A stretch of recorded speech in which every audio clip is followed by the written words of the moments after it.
कर्मफल। मरने के बाद स्वर्ग के द्वार पर 4 व्यक्ति खड़े थे। इन चारों व्यक्तियों में पहला राजा था, दूसरा एक बिजनेसमैन था, तीसरा पंडित था और चौथा एक आम आदमी था।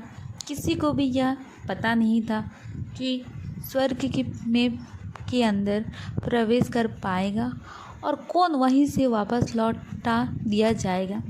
सब स्वर्ग का दरवाज़ा खुलने की राह देख रहे थे और आपस में बातें कर रहे थे। जैसे कि राजा को मरने से पहले से ही आदत थी, उसने अपनी बात सबसे पहले बताई। राजा ने कहा, मैं बहुत प्रख्यात राजा हूँ। मैंने धरती पर अपना बहुत नाम कमाया है, इसलिए पूरी संभावना है कि मैं ही स्वर्ग में जाऊँगा। फिर व्यापारी ने अपनी बात सामने रखी। वह बोला, मैंने धरती पर खूब धन कमाया और उस धन से मैंने सैकड़ों लोगों की मदद की, इसीलिए मैं ही स्वर्ग का हकदार हूँ। अब बारी थी पंडित की। तो पंडित ने मुंह खोला और सबको यह कहा, चाहे तुम जो सोच लो, लेकिन यह बात तो तय है कि स्वर्ग के दरवाजे खुलेंगे तो मेरे लिए ही। सब जानते हैं कि पंडित दिन रात भगवान को याद करते हैं, इसीलिए स्वाभाविक है कि स्वर्ग में पंडित का स्वागत किया जाए। जब सब ने अपना अपना पक्ष रख दिया, तब सबकी नज़र उस मजदूर पर थी जो चुपचाप अपनी नज़रें नीचे झुकाए बिना कुछ बोले वहीं पर खड़ा रहा। स्वर्ग का दरवाज़ा खुला और वहाँ पर एक देवदूत आकर खड़ा हो गया। देवदूत ने हाथों में एक पुस्तक थी जिसमें इन सभी के कर्मों के बारे में लिखा हुआ था। देवदूत ने सबसे पहले राजा को अपने पास बुलाया और उसको पूछा, तुम बताओ, तुमने अपने जीवन में क्या क्या अच्छे कर्म किए हैं? मैं उन्हें इस पुस्तक में देखकर फैसला करूँगा कि तुम्हें अंदर आने देना है या नहीं। राजा ने कहा, मेरा राज्य जितना बड़ा था उतना ही समृद्ध था और मेरी राज्य के सभी लोग खुशहाल थे, सभी बड़े आनंद से रहते थे। मैंने उन्हें कभी भी किसी भी चीज़ की कमी नहीं होने दी। यही मेरे अच्छे कर्म हैं। देवदूत ने अपने पुस्तक में देखा और देखने के बाद राजा से कहा, तुम सच बोलते हो, तुमने अपने राज्य की प्रजा को बहुत सुखी रखा था, लेकिन तुमने अपने राज्य की सीमा बढ़ाने के लिए जितने युद्ध किए थे, उन युद्ध की वजह से हजारों सैनिकों ने अपनी जान गंवा दी थी। उन हजारों सैनिकों के परिवार के दुख का कारण तुम बने थे, इसीलिए तुम स्वर्ग में नहीं आ सकते। अब बारी थी व्यापारी की। व्यापारी से जब देवदूत ने पूछा कि तुम्हारे अच्छे कर्म क्या हैं, तब व्यापारी ने उससे कहा, मैंने सैकड़ों लोगों को खाना खिलाया है, कई आश्रमों में दान किया है, कई निराश्रित लोगों के लिए घर बनाकर दिए हैं। यह मेरे अच्छे कर्म हैं। देवदूत ने फिर से अपने पुस्तक में ध्यान से देखा और देखने के बाद व्यापारी से कहा, तुम्हारा कहना भी ठीक है कि तुमने बहुत दान धर्म किया है, लेकिन यह दान धर्म तुमने जिन पैसों से किया है, उन पैसों को कमाने के लिए तुमने ना जाने कितने झूठ बोले हैं, कितनी हेराफेरियाँ की हैं और कितनी मिलावटें की हैं। इसीलिए तुम भी स्वर्ग में नहीं आ सकते।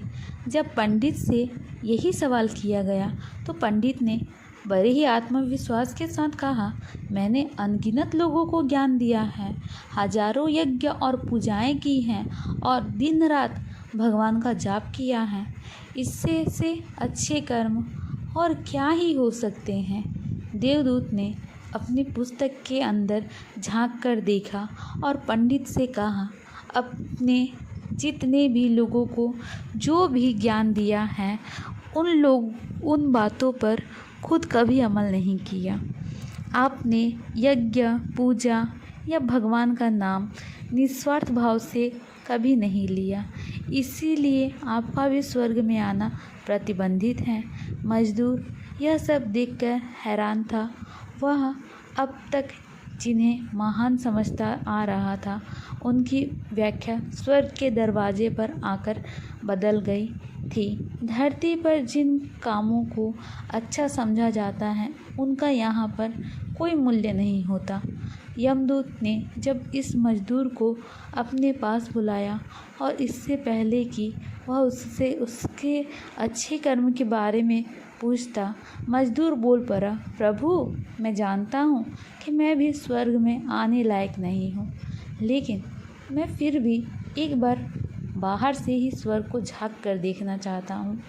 बस इससे ज़्यादा मेरी कोई इच्छा है ही नहीं, क्योंकि ऐसी इच्छा पालने के लिए मैंने जीवन में कुछ भी नहीं किया है। मैं पूरा दिन मेहनत करता और जो भी पैसा कमाता उन्हें अपने परिवार के पालन पोषण में खर्च कर देता। इसीलिए दान धर्म के लिए कुछ बचता ही नहीं। लोग की भला में क्या सेवा करता, क्योंकि काम के बाद जो थोड़ा सा समय मिलता उसको अपने ही बूढ़े माँ बाप की सेवा में बिता देता। और यह सब करने के बाद मैं कभी कभी मंदिर भी चला जाता और भगवान से जैसा भी मुझे दिया है उस जीवन के लिए धन्यवाद कहता।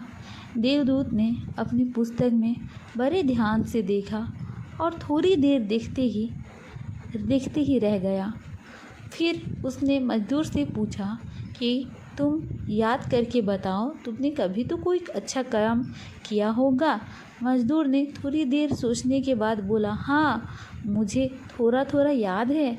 एक बार मैं बहुत भूखा था और मैं खाने बैठा था कि एक बहुत ही कमज़ोर कुत्ता जो ठीक से चल भी नहीं पा रहा था और मेरे पास आ गया और मेरे खाने को देखने लगा। तब मैंने अपनी रोटी उसे खिला दी थी और उस दिन मैं खुद भूखा सोया था। मजदूर की बात सुनने के बाद देवदूत मुस्कुराया और मजदूर को बड़े सम्मान से स्वर्ग के अंदर लेकर गया। दोस्तों, अच्छे कर्म लोभ मोह माया इन सब भावों में आकर नहीं किए जाते और ना ही उन्हें अच्छे कर्मों की श्रेणी में गिना जाता है। निस्वार्थ भाव से किया गया एक ही अच्छा कर्म भी आपके जीवन के सारे पाप धोने की शक्ति रखता है।